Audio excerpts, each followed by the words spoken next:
أعوذ بالله من الشيطان الرجيم. بسم الله الرحمن الرحيم. إن الحمد لله نحمده ونستعينه ونستغفره ونعوذ بالله من شرور أنفسنا ومن سيئات أعمالنا. من يهده الله فلا مضل له ومن يضلل فلن تجد له وليا مرشدا. أشهد أن لا إله إلا الله وحده لا شريك له وأشهد أن محمدا عبده ورسوله. سبحانك لا علم لنا إلا ما علمتنا إنك أنت العليم الحكيم. رب اشرح لي صدري ويسر لي أمري واحلل عقدة من لساني يفقه قولي. أما بعد, harus ditanam semangat muhibbah agar ukhuwah menjadi kukuh. Tazkirah ringkas Ramadan pada malam yang penuh barakah, malam yang ke-23. Ustaz mulakan dengan kalimah thayyibah. Uhayyikum bi tahiyyatil Islam, tahiyyatan thayyibatan mubarakatan min indillah. Assalamualaikum warahmatullahi wabarakatuh. Yang saya muliakan Al-Fadhil Tuan Imam, barisan tuan-tuan imam, barisan tuan-tuan Bilal, seluruh ahli jawatan kuasa Masjid Al-Islamiyah Kampung Lindungan yang diketuai oleh Tuan Nazir Masjid, tuan-tuan guru, para alim ulama, para asatizah, para ilmuwan, para cendekiawan, para pencinta-pencinta ilmu, para pencinta kepada majlis-majlis ilmu, muslimin muslimat, hadirin hadirat sidang jemaah yang merupakan bakal-bakal penghuni syurga yang dirahmati oleh Allah dan disayangi oleh Nabi Muhammad sallallahu alaihi wasallam.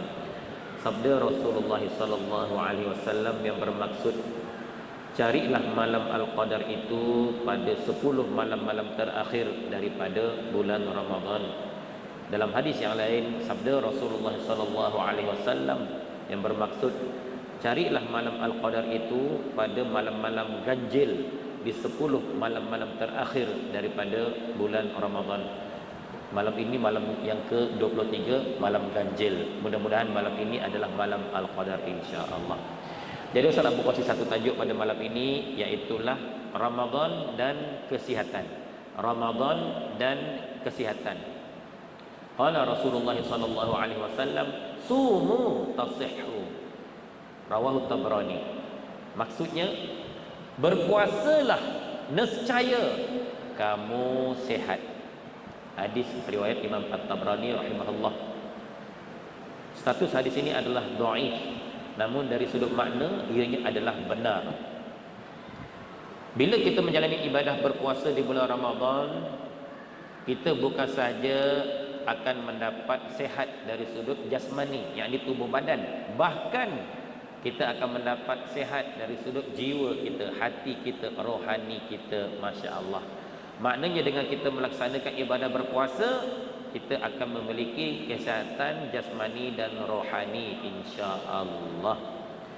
Berbeza dengan puasa orang-orang kafir, kita berpuasa, mereka juga berpuasa, tapi mereka berpuasa semata-mata menahan diri daripada makan dan minum, tak lebih daripada itu. Sedangkan kita umat Islam berpuasa, ya, lillahi ta'ala, kerana Allah Ta'ala, ya, Masya Allah. Kita bukan saja menahan diri daripada makan dan minum, ya, juga persetubuhan di siang hari, malah kita menahan diri panca indera kita, mata, telinga, mulut, tangan, kaki, bahkan kita juga berpuasa hati kita daripada bersangka buruk pada Allah, bersangka buruk sesama manusia. Kita berpuasa hati kita daripada timbul perasaan-perasaan hasad, dengki, ya, dan sebagainya. Allahu Akbar. Sebab itulah orang-orang kafir, mereka berpuasa, mereka hanya mendapat kesihatan jasmani sahaja, tetapi rohani mereka tidak sehat, ya.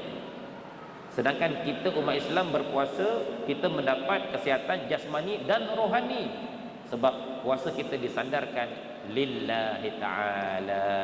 Masya Allah. Sama-sama kita pasang niat sekarang.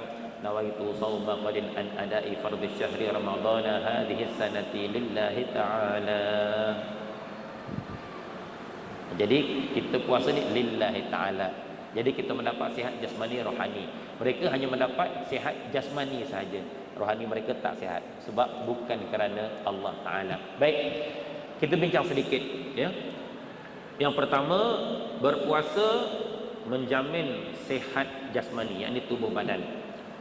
Ada orang dia mengidap penyakit 3 serangkai, darah tinggi, kencing manis, lemah jantung. Bahkan ada orang lebih dahsyat, dia mengidap penyakit berangkai-rangkai sebab lebih daripada 3. Yang 3 tadi campur gout, campur migrain, campur batu karang, campur eczema.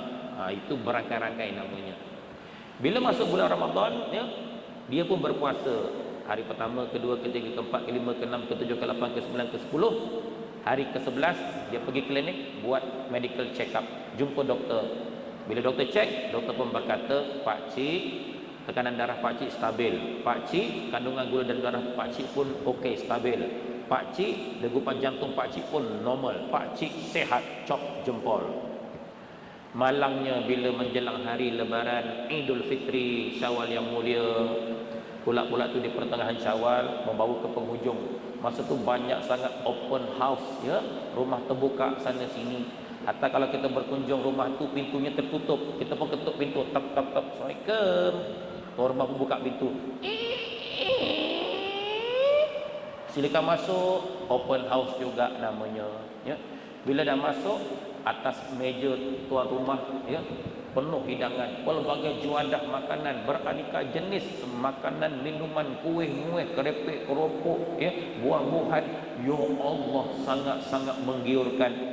Kita pula masa tu banyak sangat pantangnya, pantang jumpa, membujur lalu melentang sapu. Semua kita sebat, termasuklah batu, kayu, besi dan paku. Paku pucuk paku, besi belimbing besi, kayu ubi kayu, batu jambu batu. Tak semena-mena kaki kita pun berdenyut, nyut, nyut, nyut, bergegas kita pergi klinik yang terdekat, jumpa doktor buat pemeriksaan. Tak sangka pula doktor yang cek kita masa bulan Ramadan hari itu. Bila doktor tu cek, ala kata peranjatnya doktor tu berkata, Pak Cik, darah tinggi Pak Cik dah naik. Pak Cik, kencing manis Pak Cik dah naik. Pak Cik, kolesterol Pak Cik dah naik. Persoalannya, kenapa bulan Ramadan kita sehat, tapi habis Ramadan penyakit yang tenggelam timbul semula, penyakit yang hilang muncul semula. Why? Limada? Kenapa? Jawapannya ialah kerana kita tidak mengamalkan budaya pemakanan yang telah dididik sepanjang sebulan Ramadan yang lalu selepas daripada bulan Ramadan. Ramadan mengajar supaya kita bersederhana dalam pengambilan makanan, tapi bila habis saja Ramadan kita melampaui batas. Allah Ta'ala berfirman, a'udzubillahi minasyaitonir rajim, wa kulu washrabu wa la tusrifu innahu la yuhibbul musrifin. Dan makanlah olehmu dan minumlah olehmu, akan tetapi jangan melampaui batas. Sesungguhnya Allah sama sekali tidak menyukai orang-orang yang melampaui batas. Apa makna melampaui batas dalam ayat ini? Yang pertama, iaitulah memakan sesuatu yang diharamkan oleh Allah ya. Allah Ta'ala berfirman, a'udzubillahi minasyaitonir rajim, hurrimat 'alaikumul maitatu wad-damu wa lahmul khinziri wa ma uhilla li ghairillahi bih. Diharamkan ke atas kamu bangkai, darah, daging khinzir dan apa-apa juga sembelihan yang selain kerana Allah. Baik, yang kedua, apa lagi makna melampaui batas? Iaitulah makan sesuatu yang syubhah. Syubhah ini berarti tak pasti halal ataupun haram. Allah yarham Ustaz Ismail Kamus pernah berkata, halal campur haram sama juga halam. Bukan mihailam tuan-tuan ya. Ini maksudnya halam ni nak kata halal pun tak pasti, nak kata haram mungkin juga haram ya. Islam mengajarkan apabila kita berhadapan dengan situasi yang begini, kita berhadapan dengan makan minuman yang syubhah, apa yang perlu kita lakukan? Qala Rasulullah sallallahu alaihi wasallam, da' ma yaribuka ila ma la yaribuka. Tinggalkan apa yang meragukan kamu kepada apa-apa jua yang tidak meragukan kamu. Itu lebih menyelamatkan agama kita dan juga maruah kehormatan diri kita. Orang-orang yang wara adalah orang-orang yang bukan saja meninggalkan perkara-perkara yang diharamkan oleh Allah, bahkan dia juga menjauhkan diri daripada perkara-perkara yang syubhat. Yang ketiga, apa lagi makna melampaui batas? Iaitulah melakukan pembaziran dalam makan dan minum. Allah Ta'ala berfirman, a'udzubillahi minasyaitonir rajim, wala tubadzir tabdzira innal mubadzirina kanu ikhwanasy syayatin wa kana syaitanu li rabbih kafura. Dan janganlah kamu melakukan pembaziran. Sesungguhnya orang-orang yang membazir itu adalah saudara-saudara syaitan, dan adalah syaitan itu teramat kufur terhadap Tuhannya. Di bulan Ramadan ini selalunya bila masuk waktu asar membawa ke maghrib, kadang-kadang perut kita rasa pedih, ya, berkeroncong, ya, kadang-kadang rasa memulas, ya, sebu, ya, Masya Allah. Pula-pula tu pada hari tersebut kira kita baru dapat gaji, ya, ataupun bonus raya. Kita pun pergi bazar Ramadan, ya. Bila sampai bazar Ramadan, ya, kita nampak pelbagai juadah yang dihidangkan, ya, Masya Allah, ya. Kadang-kadang makanan yang dipamerkan itu sebelum Ramadan, contohnya kuih pelita, kuih masak lodeh, cendol, ya, ayam percik. Sebelum Ramadan kita tengok biasa-biasa je, kadang-kadang tak ada hati pun nak jamah, biasa-biasa je. Tapi bulan Ramadan, ya Allah, nampak apa saja kata orang utara terliak, ya, semua rasa menggoda, rasa seksi, ya Allah. Kita pula baru dapat gaji, ada kemampuan untuk nak memiliki, kita pun tak kawal hawa nafsu kita ketika itu. Apa saja kita rasa teringin, kita beli, kita beli, kita beli, kita ambil, kita beli, kita beli. Akhirnya bila kita dah beli, kita belah lah, sebab nama membeli belah. Jadi dah beli, kita pun belah lah, kan. Masa kita nak balik menuju ke kereta kita, ya, kita jalan mengembang macam cover motor Harley Davidson, mengembang tuan-tuan. Lepas tu badan bongkok sikit. Sebab apa? Kerana kelima-lima jari jemari tangan kanan telah tersangkut beg plastik yang berisi makanan-makanan. Begitu juga jari jemari tangan kiri penuh kesemuanya, tak terkecuali, semua tersangkut beg-beg plastik berisi bungkusan-bungkusan makanan. Yang lebih dahsyat, setiap jari itu tersangkut 2-3 beg plastik, berdouble, bertriple. Itu yang dahsyat. Sebab kata kalau kita timbang semuanya itu berkilo-kilogram beratnya. Sebaik saja sampai di rumah, kita pun hidangkan, isteri kita pun hidangkan atas meja, ya, Masya Allah. Lalu kita anak beranak berhimpun sementara nak menunggu azan maghrib dilantulkan. Maka ketua keluarga pun membacakan doa, yang lain semua mengamin. Kerana itulah waktu yang mustajab doa, ya. Waktu menghampiri azan maghrib itu bulan Ramadan, waktu yang tak ada hijab, ya, mustajab doa. Ambil peluang berdoa, jangan sampai tak berdoa. Allahu Akbar, Allahu Akbar. Lalu masing-masing pun buka puasa, makan. Setelah selesai makan, rupa-rupanya didapati hanya 1/4 saja daripada makanan dibeli di bazar tadi yang dapat dihabisi. Manakala 3/4 lagi makanan yang dibeli di bazar tadi dibazir-bazirkan begitu sahaja. La haula wala quwwata illa billahil aliyyil azim. Apa maknanya? Dengan sikap kita yang sedemikian melakukan pembaziran, maka akan berkuranganlah pahala yang kita dapat di sepanjang siang Ramadan tersebut. Contoh, sepatut pahala kita boleh perolehi hari itu 100/100. Dek, kerana sifat pembaziran yang kita lakukan waktu berbuka tadi, maka pahala kita ditolak 40%. Maka pahala kita dapat hari itu cuma 60% sahaja. Rugi tak? Rugi. Oleh itu kalau pergi bazar ke nak beli makanan, fikir dulu boleh habis ke tak, berlaku pembaziran ke tak. Kecuali kita memang ada niat nak sedekah, ya, nak infak untuk majlis buka puasa dekat masjid, dekat surau, ataupun boreh dan sebagai rumah anak yatim, rumah tahfiz, orang-orang fakir miskin, itu lain cerita. Itu sangat dialur-alurkan, digalakkan. Kalau saja untuk kita dan keluarga, memadai seadanya yang tidak mengakibatkan pembaziran ataupun sesuatu yang merugikan, ya, sebab dia rugi pada pahala amalan kita. Baik, yang keempat, apa lagi makna melampaui batas dalam ayat Ustaz bacakan tadi? Yang keempat, maksud melampaui batas ialah berlebih-lebihan, ya, ketika makan dan minum, berlebih-lebihan, ya. Dalam sebuah hadis daripada Nafi' radhiyallahu an berkata, Ibnu Umar tidak akan makan melainkan setelah didatangkan di sisinya fakir miskin untuk makan bersama-sama dengannya. Pada satu hari aku pun mendatangkan seorang lelaki miskin untuk makan bersama Ibnu Umar. Tiba-tiba lelaki miskin itu makan begitu banyak sekali. Lantas Ibnu Umar pun berkata kepadaku, "Wahai Nafi', lain kali kau jangan bawa lelaki ini makan bersama-sama denganku, kerana aku pernah mendengar Rasulullah sallallahu alaihi wasallam bersabda, al-mu'min ya'kulu fi mi'an wahid wal kafir ya'kulu fi sab'ati am'a." Orang mukmin makan dalam satu perut, manakala orang kafir makan dalam 7 perut. Hadis sahih riwayat Imam Bukhari. Dalam sebuah hadis lagi daripada Abu Hurairah radhiyallahu anhu berkata, dulu ada seorang lelaki makan begitu banyak sekali. Pada suatu hari lelaki ini memeluk agama Islam. Sejak daripada saat itu dia makan sedikit sahaja. Pada satu hari aku pun menceritakan perihal lelaki tersebut kepada Rasulullah sallallahu alaihi wasallam. Lantas baginda pun bersabda, al-mu'min ya'kulu fi mi'an wahid wal kafir ya'kulu fi sab'ati am'a. Orang mukmin makan dalam satu perut, manakala orang kafir makan dalam 7 perut. Apa makna satu perut? Apa makna 7 perut?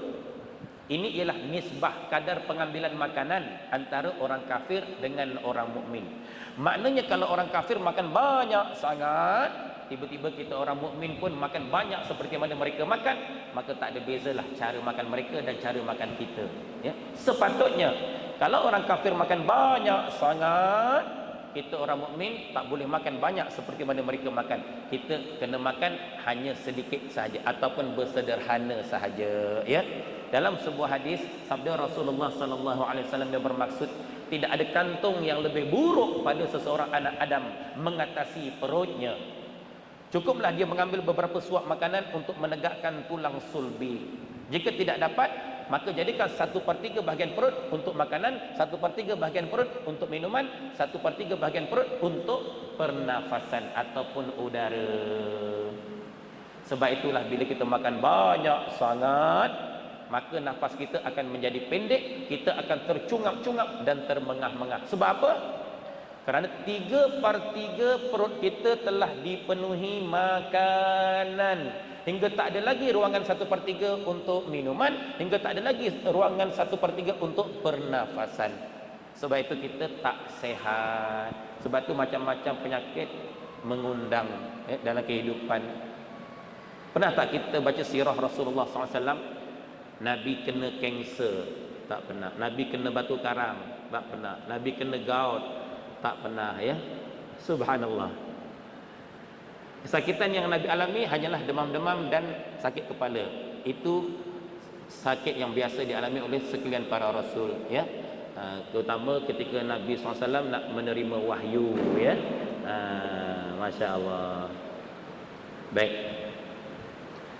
Dan Islam mengajarkan khairul umur awsatuha, sebaik-baik perkara itu pertengahan, yakni sedang-sedang, ya. Contoh, kalau kita makan garam masin sedikit, okey tak? Okey. Kalau sederhana masih okey. Tapi kalau kita makan garam banyak sangat masin, ya Allah, jadi tabiat pula, ya. Bila orang masak tak berapa nak masin, dia kata tawanya. Contoh kan. Bila jadi tabiat, apa akan berlaku jangka panjang? Mungkin tekanan darahnya akan menjadi tinggi. Kalau kita makan manis-manis pula sedikit, okey tak? Okey. Kalau sederhana, okey tak? Okey. Tapi kalau manisnya, ya ampun. Mak kata kalau minum teh tarik tu, orang kata ni teh tarik potong kaki. Teh tarik potong kaki, istilah dia lah. Maksudnya, ya Allah, manisnya betul jadi tabiat pula. Maka jangka panjang, ya, kemungkinan kandungan gula dalam darahnya akan menjadi tinggi, ya. Disebut sebagai diabetes ataupun kencing manis. Kalau kita makan yang masam-masam sedikit, okey tak? Okey.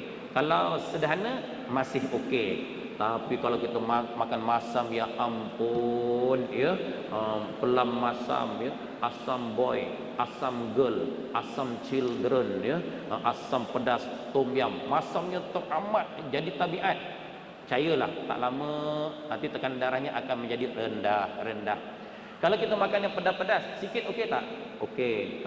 Kalau sederhana masih okey. Tapi kalau pedasnya, ya ampun, ya, cili padi itu segenggam, kita masuk mulut kunyah macam makan nasi hari-hari pula. Percayalah, tak lamalah 10-20 tahun, ya, pada yang kepanjang mungkin akan kena gastrik, kena ulcer, kena GERD, ya, dan sebagainya, ya. Masya Allah, banyak Ustaz jumpa sahabat-sahabat yang tak boleh makan pedas pada hari ini. Tengok sejarah silam, dulu masa muda dia makan pedas sangat dahsyat, ya, hantu pedas. Rupanya efeknya bukan masa tu, nanti 10-20 tahun akan datang. Subhanallah. Kesimpulannya, apa juga perkara kalau berlebih-lebihan tetap menjadi tidak baik. Hatta makan buah kurma sekalipun. Kurma bagus, bagus. Ini makanan yang disebut dalam Al-Quran. Salah satu buah yang ada dalam syurga, yang an-nakhl, yakni kurma, ya. Makan kurma sebiji okey, makan kurma 3 biji menjadi sunnah. Sebab Nabi nak berbuka puasa, Nabi akan makan kurma basah. Kalau tak ada kurma basah, Nabi akan makan kurma kering. Kalau tak ada buah kurma kering, Nabi akan minum air, ya. Baru Nabi makan yang lain, ya. Dan sunatnya 3 biji, ya. Makan kurma 7 biji menjadi ubat, ya, sebagaimana sabda Rasulullah sallallahu alaihi wasallam, man tasabbaha bi sab'in tamaratin ajwah lam yadurruhu fi dzalikal yaum summun wala sihrun. Barang sesiapa yang berpagi-pagi dengan memakan 7 biji tamar ajwa, maka tidak akan mengenai sebarang mudarat pada hari tersebut, termasuklah keracunan dan juga sihir, ya. Ini hadis sahih, ya, daripada Rasulullah sallallahu alaihi wasallam. Jadi makan kurma sebiji okey, makan 3 biji sunnah, makan 7 biji jadi ubat. Tapi kalau kita mengadap kurma, tuan-tuan, satu kotak kita makan habis, satu kotak dengan kotak-kotaknya sekali kita kunyah, tuan-tuan, percayalah confirm masuk ICU, tuan-tuan, ya. Maksudnya hatta makanan yang terbaik sekalipun kalau kita berlebih-lebihan tetap dia akan jadi tak baik, tuan-tuan, ya. Sebab tu hukum asal sesuatu tu ibahah, dia harus. Maksudnya kalau makanan halal tu kita makan sedikit dan sederhana dia okey. Tapi walaupun makanan itu halal, tapi bila kita berlebih-lebihan, ya, hingga melampaui batas, hingga mendatangkan mudarat, maka boleh bertukar hukum menjadi haram, ya, walaupun asal hukumnya halal. Masya Allah. Tuan-tuan, puan-puan, hadirin-hadirat sidang jemaah yang dikasihi oleh Allah Subhanahu Wa Taala. Ustaz suka, ya, bila berjumpa dengan pakcik-pakcik, ya, atuk-atuk yang umurnya panjang. Baru Ustaz ziarah makcik Ustaz, umurnya sekarang lebih kurang 96 tahun, ya. Dia lahir tahun 27 ke macam tu, ya. 96 umur panjang. Tak kira lah, kalau umur 80 tahun ke atas, Ustaz akan interview, nak soal selidik, nak tahu apa petua. Rata-rata menyatakan mereka ni makan sedikit saja. Pakcik daripada muda sampai sekarang makan sedikit saja. Subhanallah. Tapi umur mereka panjang, tuan-tuan. Mereka sihat, ya. Masya Allah. Dan sesungguhnya puasa itu adalah yang terbaik sekali untuk merawat segala masalah kesihatan, ya. Ustaz membaca buku Ensiklopedia Ramadan, ya. Ditulis dekat situ satu fakta. Pada tahun 1994 telah diadakan Kongres Antarabangsa, ya, yang menghimpunkan pakar-pakar sains kesihatan sedunia, ya, yang berlangsung di Casablanca dekat Maroko atau Maghribi. Dalam persidangan tersebut diputuskan kesemua pakar-pakar bersetuju bahawasanya puasa di bulan Ramadan tidak mengundang sebarang mudarat, bahkan ianya dapat mencegah daripada pelbagai penyakit. Subhanallah, ya, subhanallah. Baru-baru ni Ustaz pergi satu kilang, ya, kilang OEM. Sebab Ustaz ada niat nak buat kopi, ya, kopi moringa campur sacat inci, campur habatus sauda, campur stevia. Ustaz jumpa tokek kilang tersebut, ya. Bila sembang-sembang dia cerita, Ustaz kalau nak tahu, dulu badan saya taklah susut seperti ini, badannya berisi, kan. Dulu Ustaz saya ada penyakit bukan 3 serangkai tapi berangkai-rangkai, sebab lebih daripada 3 yang macam Ustaz sebut tadi, kan. Dan setiap hari saya terpaksa makan ubat hospital, ubat klinik 1 genggam setiap hari, hingga saya berasa jemu. hingga terdetik di hati, sampai bila aku nak makan ubat setiap hari segenggam ni, bertahun-tahun, dan penyakitnya tetap tidak hilang, ya, cuma dapat dikawal. Subhanallah. Satu hari dia berazam untuk nak mengamalkan puasa, dan puasanya dahsyat tuan-tuan. Dia puasa seperti puasa sunat Nabi Daud, ya. Hari ni puasa, besok buka, lusa puasa, tolak buka, puasa buka, lebih kurang begitu. Mana dalam sebulan tu kerap dia berpuasa. Lepas dia mengamalkan ibadah puasa sunat tadi, subhanallah, hari ini sebiji pil pun dia dah tak telan tuan-tuan. Sebiji pil pun dia tak telan, dan doktor sahkan semua penyakit ada pada dia tu semua dah tak ada, dah lenyap, ya. Subhanallah. Maknanya terbukti bahawasanya puasa itu adalah ubat yang paling ampuh untuk nak merawat pelbagai jenis penyakit yang ada pada diri kita. Kerana puasa kita disertai dengan niat lillahi ta'ala. Sedangkan macam-macam kaedah orang-orang yang bukan Islam di luar sana, mereka ada buat kaedah apa orang sebut IF. Ni jenis puasa 18 jam. Tapi tak aci tuan-tuan. Sebab dia puasa cuma tak makan je, minum boleh. Aku kata tak aci, ya. 18 jam tak boleh makan, tapi boleh minum. Betul, natijahnya dia dapat tubuh badan yang ideal, berat badan menurun, kolesterol apa semua. Itu saja. Tapi dari sudut sihat, ketakwaan jiwa tak ada tuan-tuan, sebab dia bukan lillahi ta'ala, ya. Sedangkan kita mukmin lillahi ta'ala. Baik, selesai sesi yang pertama tentang berpuasa akan menyihatkan jasmani, tubuh badan. Yang kedua, saya ringkaskan, masa tak panjang tuan-tuan, ya. Yang kedua, bila kita melaksanakan ibadah puasa, kita akan memiliki sehat jiwa, sehat hati, sehat dalaman kita, rohani kita. Subhanallah. Soalannya sekarang, kenapa susah sangat kita nak jadi orang soleh, orang baik, orang takwa? Kenapa, ya? Jawapannya kerana dalam diri kita ada sesuatu yang namanya nafsu. Dan tabi'i nafsu itu dia sentiasa ajak kita buat jahat. Nafsu tak pernah ajak kita buat baik. Bahkan kita nak buat baik, nafsu akan cuba menghalang. Allah Ta'ala berfirman, innan nafsa la'ammarah bisu.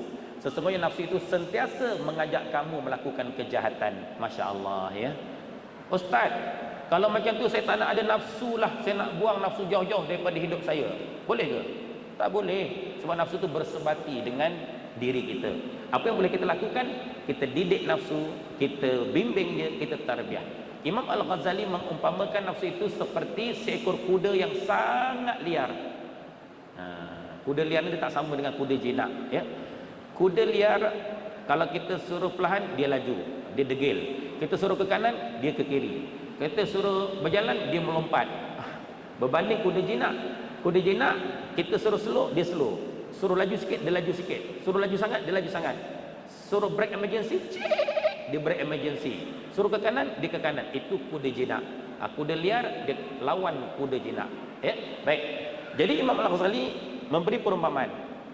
Nafsu itu seumpama seekor kuda yang sangat liar. Dan untuk nak menjinakkan kuda liar ada dua cara. Pertama, jangan bagi kuda itu makan. Sehari dua tak bagi makan, dia masih liar. Seminggu dua tak bagi makan, dia masih liar, tapi dah mula perlahan pergerakan sebab dah mula kehabisan tenaga. 1 bulan tak bagi makan, menggeletar kepala lutut kuda tu jatuh rebah terbaring, ya. Terus kuda tu berkata, kalau dia boleh berkata, baik tuan, saya akan patuhi segala arahan tuan, saya akan turuti segala kemahuan tuan. Baik bos. Terus jadi jinak kuda liar tadi, ya. Maknanya kalau nafsu yang liar ini untuk nak maknanya kalau kuda yang liar untuk nak menjinakkan, jangan bagi kuda itu makan. Nafsu kita yang jahat, yang ganas, yang rakus, degil, brutal ini, cara nak menjadikan dia baik, kita kena puasakan dia. Dan sesungguhnya tempoh 30 hari yang Allah syariatkan ke atas umat Islam berpuasa, itu sudah cukup untuk mendidik nafsu kita menjadi baik. Subhanallah. Baik, itu yang pertama. Yang kedua, kata Imam Al-Ghazali rahimahullah, untuk nak menjinakkan kuda yang liar, kita kena letak bebanan-bebanan yang berat atas kuda tersebut. Kita letak 100-200 kilo, kuda tu masih liar. Tambah 1000-2000 kilo, kuda tu masih liar, tapi dah mula terasa bebanan atas tubuh badan. Tambah 10,000, 20,000 kilo, terduduk terus kuda tadi, pengek.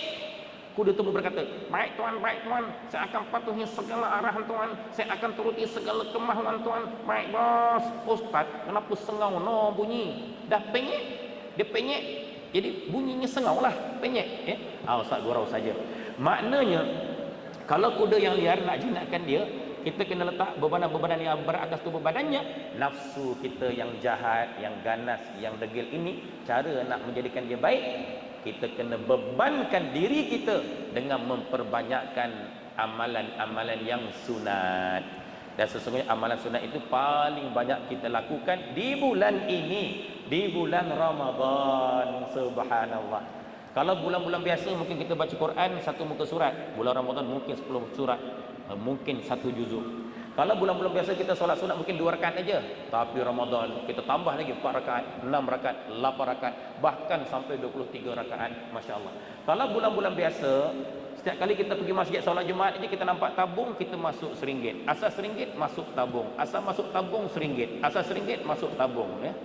Itu bulan-bulan biasa. Tapi bukan jemaah Masjid Al-Islamiyah Kampung Lindungan lah, di tempat lain ya. Tetapi bulan Ramadan tuan-tuan, kita pergi masjid nampak tabung saja. Memang ada RM1 standby dah kan, sebab dah terbiasa masuk RM1.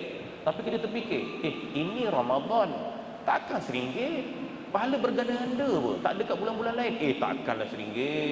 Dia masuk juga tuan-tuan, RM1. Tapi berhelai-helai, berkeping-keping. Mana banyak ringgit lah tuan-tuan. Ataupun duit hijau ke, merah ke, biru ke, ungu ke, subhanallah. Kalau transport online pula, ribu-ribuan terus. Contoh. Sebab apa? Ini Ramadan, pahala berganda-ganda, ya. Kesimpulannya, dengan kita berpuasa di bulan Ramadan, melaksanakan ibadah puasa sepenuh hati, mengharapkan keridhaan Allah, kita akan mendapat sehat tubuh badan dan juga sehat rohani, dalaman hati, yang akhirnya menatijahkan la'allakum tattaqun, ya. Ayat ini istimewa. Allah Taala berfirman, ya ayyuhallazina amanu kutiba alaikumus syiyamu kama kutiba alal ladzina min qablikum la'allakum tattaqun. Wahai orang-orang beriman, telah difardukan ke atas kamu berpuasa seperti mana telah difardukan ke atas orang-orang yang sebelum kamu berpuasa, la'allakum tattaqun, ya. Mudah-mudahan kamu menjadi orang-orang bertakwa. Kalau kita memperdalami ilmu lughah Arabiah, bahasa Arab, kalimah la'allakum tattaqun kalau digunakan sesama manusia, dia membawa arti pengharapan. Maksudnya mudah-mudahan kamu menjadi orang-orang bertakwa, ataupun semoga kamu menjadi orang bertakwa. Tetapi apabila kalimah la'allakum, Allah yang menyebutkan ke atas hamba-hambanya, dia punya makna bertukar daripada makna pengharapan menjadi makna kepastian. Bila Allah sebut natijah daripada ibadah puasa itu ialah la'allakum tattaqun, maknanya pasti kamu menjadi orang-orang yang bertakwa. Maknanya nescaya kamu menjadi orang-orang yang bertakwa. Maknanya confirm kamu menjadi orang-orang yang bertakwa. Itu bahasa Jawanya, subhanallah. Jadi alhamdulillah, syukur tuan-tuan. Mudah-mudahan Allah kurniakan ketakwaan untuk kita semua, insya-Allah, kerana itulah satu-satunya tiket yang akan membawa kita masuk ke dalam syurga Allah. Innal muttaqina fi jannati wa nahar. Sesungguhnya orang-orang bertakwa akan dimasukkan ke dalam syurga yang mengalir padanya sungai-sungai. Innal muttaqina fi jannati wa uyun. Sesungguhnya orang-orang bertakwa akan dimasukkan ke dalam syurga yang terpancar daripadanya air mata air. Innal muttaqina fi jannati wa na'im. Sesungguhnya orang bertakwa akan dimasukkan ke dalam syurga yang penuh dengan segala macam kenikmatan, ya, insya-Allah. Allah marzuqna al-jannatal firdaus. Ya Allah, rezekikanlah kami semua dengan syurga firdaus-Mu. Amin amin amin ya rabbal alamin. Baik tuan-tuan, setakat ini saja perkongsian Ustaz. Sebelum pulang, ya, tabung-tabung disediakan oleh pihak Masjid Al-Islamiyah dapatlah kita isi untuk pelbagai aktiviti pengimarahan masjid. Namun hakikat keuntungan itu kembali untuk kita juga, ya, sebagai bekalan yang akan kita bawa ke hari yaumala yanfa'u malun wala banun illa man atallaha biqalbin salim. Hari yang tidak memberi manfaat olehmu akan harta benda dan anak pinak, melainkan mereka yang datang bertemu dengan Allah membawa hati yang sejahtera. Infak kita, sedekah kita, ya, itu semua merupakan satu bentuk perniagaan dan pelaburan yang Allah sifatkan lan tabur, nescaya takkan rugi, lan tabur, pasti takkan rugi, lan tabur, confirm takkan rugi, ya, masya-Allah. Apa yang ada pada diri kita belum tentu lagi kita punya. Apa yang kita berikan, kita sedekah, kita infak, itulah kita punya, ya. Kita sampai tabung-tabung masjid, Ustaz juga ada bawa tabung, ya, dekat tengah-tengah sana, bukan ada di luar sana, ya, untuk membantu pembangunan dan pengurusan Madrasah Tahfiz Integrasi Syekh Izzuddin. Yang satu kelolakan dekat bandar Puncak Alam ya. Seorang sahabat bertanya, "Ya Rasulullah, ayu sedekah afdal?" Qala sadaqah fi Ramadan. Wahai Rasulullah, apakah sedekah yang paling utama? Dijawab oleh baginda sallallahu alaihi wasallam, sedekah pada bulan Ramadan ya. Jadi kita ambil peluang ini. Pula tu malam 23. Kita adakan kita sedekah malam ni, tiba-tiba malam ni malam Al-Qadar. Maka menyamai sedekah kita selama 1000 bulan ataupun 83 tahun 4 bulan. Mana nak cari peluang ini? Ya subhanallah, mudah-mudahan. Baik, siapa-siapa nak support barang Ustaz bawa boleh dapatkan di luar sana ya. Antara paling istimewa Ustaz bawa minyak but-but ajaib. Campuran burung but-but, gamat dan bok tuan-tuan ya. Sangat istimewa terutama untuk melegakan sakit lutut. Bila kita tarawih tuan-tuan ya, doktor kata kadang-kadang usia kita ni geris dah berkurangan. Bila kita rukuk sujud kadang-kadang silap-silap berbunyi copot tanggal kepala lutut tuan-tuan. Jadi spray sajalah minyak bubuk ini, lumurkan, mudah-mudahan membantu melegakan. Dan bulan Ramadan adalah bulan yang terbaik untuk nak merawat masalah kesihatan kita. Sebab di bulan-bulan yang lain kita makan ubat, makan suplemen, makan makanan sunnah, tapi di sepanjang siang kita banyak pantang jumpa membujur lalu melintang sapu. Tapi di bulan Ramadan kita dah makan ubat, makan suplemen, makan makanan sunnah, di sepanjang siang kita tak makan, kita tak minum, kita berpuasa. Itulah waktu yang terbaik untuk nak merawat masalah kesihatan kita. Jadi Ustaz ada bawa madu asli tualang dari hutan Pahang, asli 100%, ada minyak zaitun, minyak habtus sauda, ada jus perahan buah delima 100% organik tanpa gula, ada minyak wangian raudah, kasturi kejang dan sebagainya. Wallahu alam. A'udzubillahi minasyaitonir rajim. Bismillahirrahmanirrahim. Alhamdulillahirabbil alamin. Allahumma shalli ala sayyidina Muhammad wa ala ali sayyidina Muhammad. Allahumma barik lana fima baqiya min Ramadan warzuqna lailatal qadr warzuqna lailatal qadr warzuqna lailatal qadr. Allahumma inna nas'aluka ridhaka wal jannah wa na'udzubika min sakhatika wan nar. Ya Allah, kami memohon kepadamu akan keridhaan-Mu dan syurga-Mu, dan kami berlindung dengan-Mu ya Allah daripada kemurkaan-Mu dan azab api neraka-Mu ya Allah. Allahumma innaka 'afuwun tuhibbul 'afwa fa'fu 'anna. Ya Allah, sesungguhnya Engkau lah Tuhan yang Maha Pengampun. Engkau amat suka mengampuni hamba-hamba-Mu. Oleh itu wahai Allah, ampunilah kami, maafkanlah kami, kasihanilah kami, rahmatilah kami semua ya Allah. Allahumma inna nas'alukal jannah, Allahumma inna nas'alukal jannah, Allahumma inna nas'alukal jannatal firdaus. Rabbana atina fid dunya hasanah fil akhirati hasanah wa qina adzabannar. Adkhilna al jannata ma'al abrar ya aziz ya ghaffar ya rabbal alamin. Wa sallallahu ala sayyidina Muhammad wa ala alihi wa sahbihi wa sallam walhamdulillahi rabbil alamin. Subhanakallahumma bihamdika asyhadu an la ilaha illa anta astaghfiruka wa atubu ilaik. Bismillahirrahmanirrahim. Wal 'asr innal insana fi khusr illa alladhina amanu wa 'amilus solihati wa tawassaw bil haqq wa tawassaw bis sabr. Wabillahi taufiq wal hidayah. Assalamualaikum warahmatullahi wabarakatuh.